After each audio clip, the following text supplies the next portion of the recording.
This is the Quotations of Chairman Mao Tse-Tung, also known as the Little Red Book. Chapter 15, Democracy in the Three Main Fields. A proper measure of democracy should be put into effect in the army, chiefly by abolishing the feudal practice of bullying and browbeating, and by having officers and men share weal and woe. Or I should say weal and woe. Once this is done, unity will be achieved between officers and men. The combat effectiveness of the army will be greatly increased, and there will be no doubt of our ability to sustain the long, cruel war. Quotation from On Protracted Warfare, May 1938, Selected Works, Volume 2, page 186. Apart from the role played by the party, the reason why the Red Army has been able to carry on in spite of such poor material conditions and such frequent engagements is its practice of democracy. The officers do not beat the men. Officers and men receive equal treatment. Soldiers are free to hold meetings and to speak out.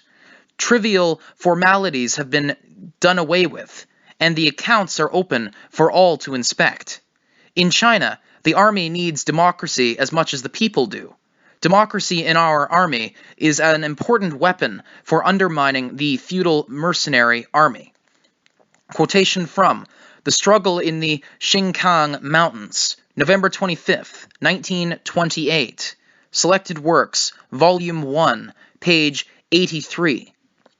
The policy for political work in our army units is fully to arouse the rank and file, the commanders and all working personnel, in order to achieve three major objectives through a democratic movement under centralized leadership, namely, a high degree of political unity, better living conditions, and better military technique and tactics. The three checkups and three improvements now being enthusiastically carried out in our army units are intended to attain the first two of these objectives through the methods of political and economic democracy. We have here an editor's note regarding the three improvements they mentioned in the previous sentence. The three checkups and three improvements constituted an important movement for party consolidation and for ideological education in the army, which was carried out by our party in conjunction with the land reform during the People's War of Liberation. In the localities, the three checkups meant checking on class origin, ideology, and style of work in the armed units. The checkups were on class origin, performance of duty, and will to fight. The three improvements meant organizational consolidation, ideological education, and rectification of style in work. Style of work. Continuing here. With regard to economic democracy, the representatives elected by the soldiers must be ensured the right to assist, but not to bypass, the company leadership in managing the company's supplies and mess. With regards to military democracy, in periods of training, there must be mutual instruction, as between officers and soldiers, and among the soldiers themselves. And in periods of fighting, the companies at the front must hold big and small meetings of various kinds. Under the direction of the company leadership, the rank and file should be roused to discuss how to attack and capture enemy positions, and how to fulfill other combat tasks. When the fighting lasts for several days, several such meetings should be held. This kind of military democracy was practiced with great success in the Battle of Panlung in the northern Shanxi and in the Battle of, I'm going to butcher this name, Shihiqiang Chung in the Shanxi Chakhar Hopei area. It has been proved that the practice can only do good and can do no harm whatsoever. Quotation from The Democratic Movement in the Army, January 30th, 1948. Selected Military Writings, 2nd edition, page 353. In the present great struggle, The Chinese Communist Party demands that all its leading bodies and all of its members and cadres should give the fullest expression to their initiative, which alone can ensure victory.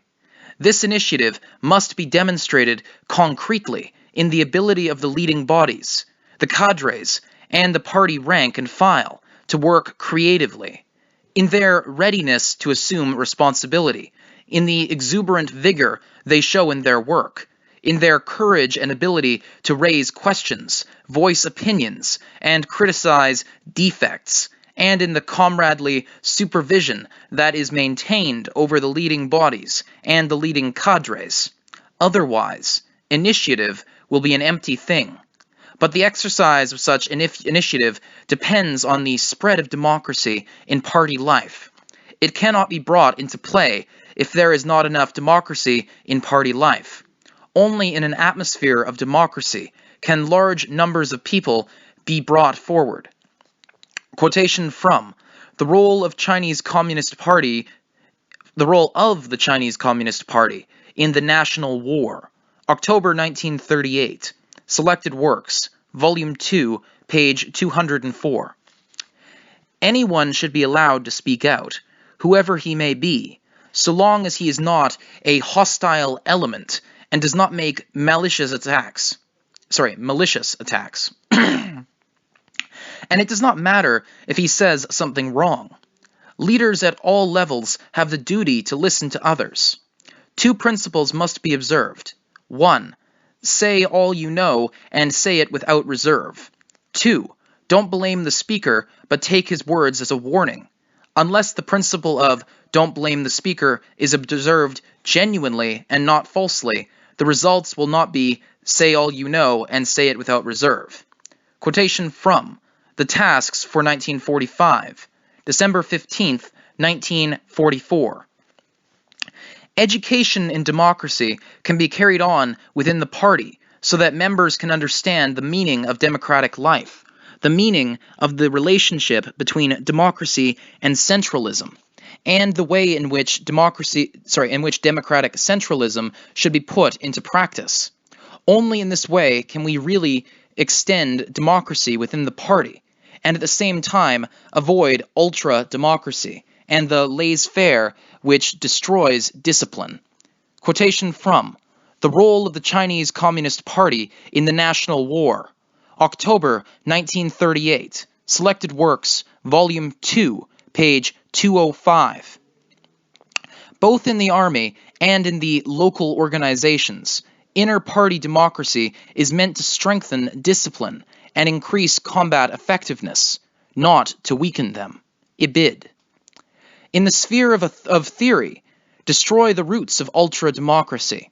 First, it should be pointed out that the danger of ultra-democracy lies in the fact that it damages or even completely wrecks the party organization and weakens or even completely undermines the party's fighting capacity, rendering the party incapable of fulfilling fighting tasks and thereby causing the defeat of the revolution. Next, it should be pointed out that the source of ultra-democracy consists in the petty bourgeoisie's individualistic aversion to discipline. When this characteristic is brought into the party, it develops into ultra-democratic ideas, politically and organizationally. These ideas are utterly incompatible with the fighting tasks of the proletariat.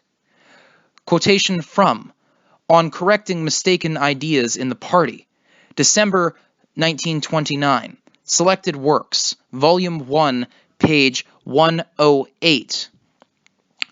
This concludes Chapter 15. Chapter 16, Education and the Training of Troops, will be enclosed in the following video of this series. Thank you for joining us, and have a wonderful evening.